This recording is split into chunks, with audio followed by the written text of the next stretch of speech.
chers compatriotes, à l'aube d'une nouvelle année, je vous souhaite à chacun de vous une bonne et heureuse année 2024. Qui dit année nouvelle, dit résolution personnelle. Nous venons de vivre ensemble une histoire qui nous lie à jamais. Je vous remercie tous pour la grande confiance que vous m'avez manifestée tout au long de la campagne où nous avons pu nous parler et dresser de plans d'avenir. Je remercie tous mes alliés pour leur soutien. Je vous remercie tous pour le vote massif que vous m'avez accordé. Au cours de nos rencontres, j'ai constaté que nous voulions tous un avenir meilleur pour nos familles, nos enfants. La sécurité pour tous, la santé, les écoles, l'eau, l'électricité, de routes, de ponts, de bacs, de l'emploi, le salaire décent, un logement.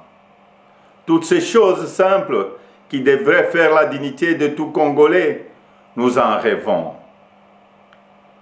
Je n'ai pas oublié les espoirs que vous avez placés en moi. Je n'ai pas oublié non plus vos exigences sur la qualité de celui qui doit gouverner notre pays. Vous me l'avez clairement exprimé. Vous voulez que le pays soit dirigé par des hommes intègres, ayant le sens de la justice et du bien commun. Vous exigez qu'on vous rende compte et qu'on vous associe plus étroitement à la gestion du pays, tant au niveau national, provincial que local. Lors de cette campagne, j'ai pris vis-à-vis de vous un engagement, celui de changer le Congo.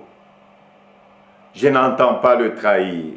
Depuis le braquage électoral du 20 décembre, dont nous sommes tous victimes, nous vivons une énième usurpation de notre souveraineté.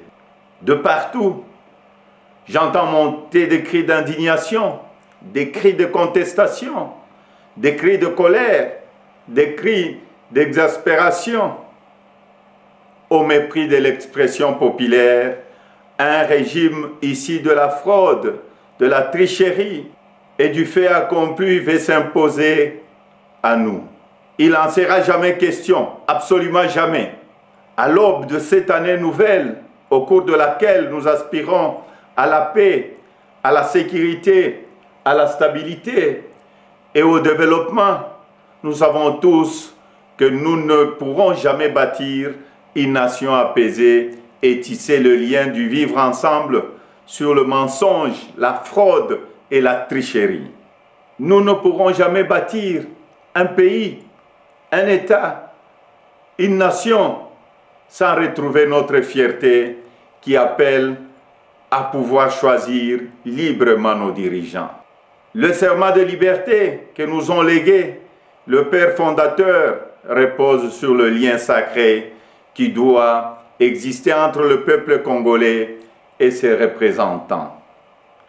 Tromper notre peuple ne fait qu'aggraver la lancinante crise de légitimité qui perdure dans notre pays et nous fait passer à côté de grands espoirs. Mes chers compatriotes, à vous tous qui avez porté vos suffrages sur moi, à vous tous qui savez qu'ensemble, un nouveau Congo est possible, je vous fais le serment de ne jamais vous abandonner. Nous entrons aujourd'hui dans une autre phase de notre quête pour la liberté. Nous devons ensemble soustraire notre pays des mains de la prédation, de la corruption, de la gabegie et de toutes les injustices. C'est pourquoi, avec d'autres compatriotes, avec les forces sociales et politiques et prise de liberté, un sursaut citoyen est nécessaire. Sauver notre démocratie est devenu plus qu'une priorité. C'est un devoir et je ne faillirai pas à mon devoir citoyen. Raison pour laquelle je vous demande de ne pas baisser le bras, de ne pas céder au découragement ou au pessimisme, mais bien au contraire, de reprendre la marche que nous avons engagée ensemble.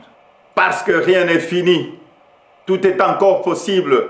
Et ce nouveau Congo, nous y avons droit et nous ne laisserons à personne le droit de briser le rêve que nous avons de le bâtir ensemble.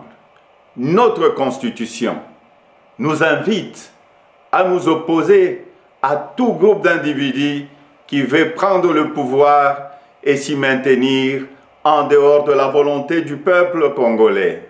Pour notre dignité et l'avenir de nos enfants, nous sommes tenus de souscrire à tout le moyen qu'elle met à notre disposition pour refuser la fraude et l'installation de la dictature.